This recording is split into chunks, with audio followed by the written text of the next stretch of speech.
Dr. Mathur to giving me the opportunity to speak among such prestigious speakers. I would be talking about viral keratitis, a few cases.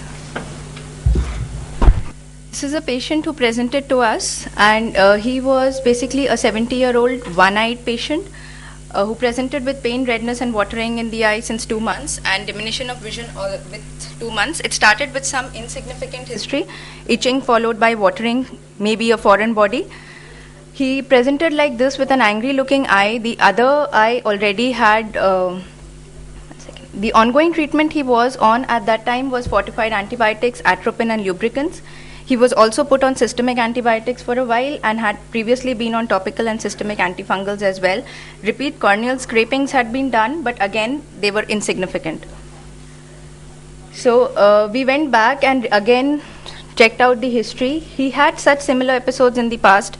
Other eye was also lost due to some kind of an infection previously, and finally had a corneal scar with vascularization. Patient was very symptomatic. He had an angry looking ulcer but no slough, and sensations were absolutely absent. So then we made a diagnosis of viral necrotizing stromal keratitis and put the patient on systemic as well as topical acyclovir, topical antibiotics and lubricants.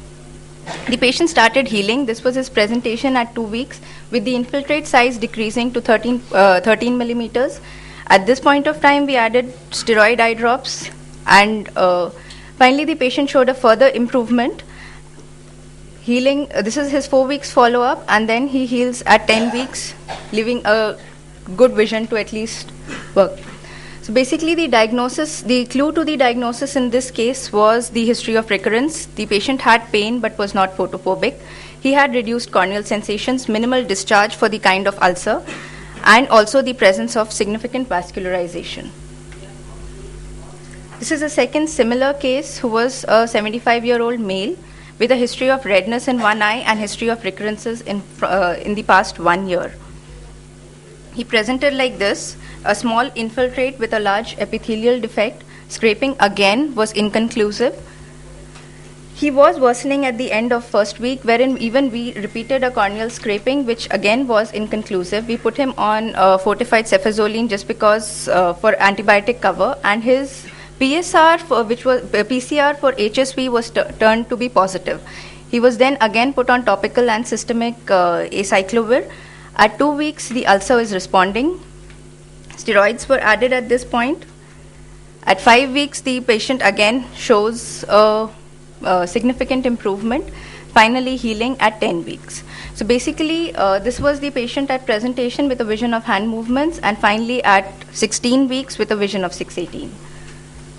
So the treatment recommendations for viral keratitis according to the HEAD study, the purpose of this study was to evaluate topical steroids as well as oral acyclovir in the treatment of stromal keratitis.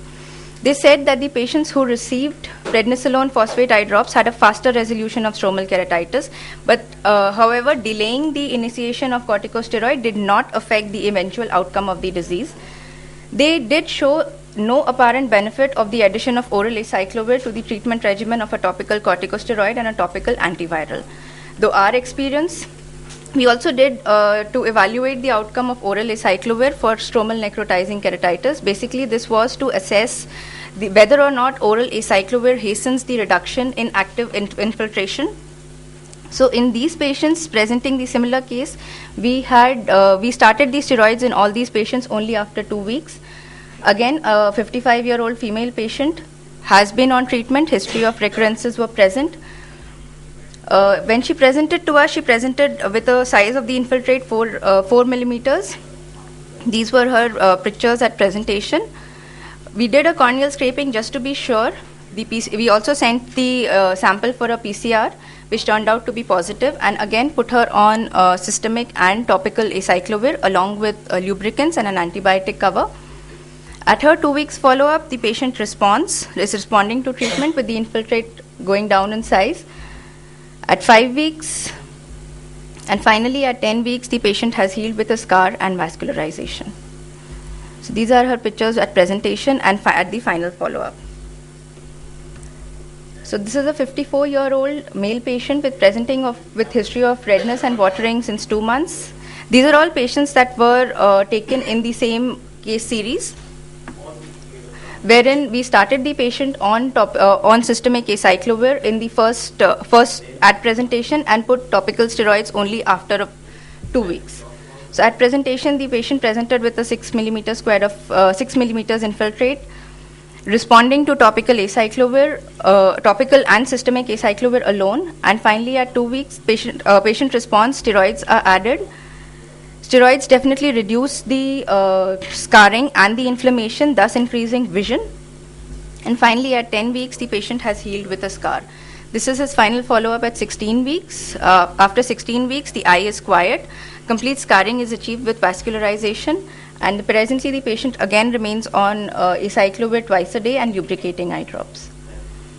Another similar case of these series, this at a small infiltrate at presentation, just on treatment with topical and systemic acyclovir, and finally with steroids, the cornea clears and the scarring has reduced. Another similar case, which we had treated in the same case series. So basically, our results, we had 13 patients that were enrolled, and the mean duration was 2 weeks post the infection. Infiltrate size was compared in all, and the resolution of active keratitis was found to be statistically significant at 2 weeks. 10 showed a clinical improvement, and 3 required tissue adhesive.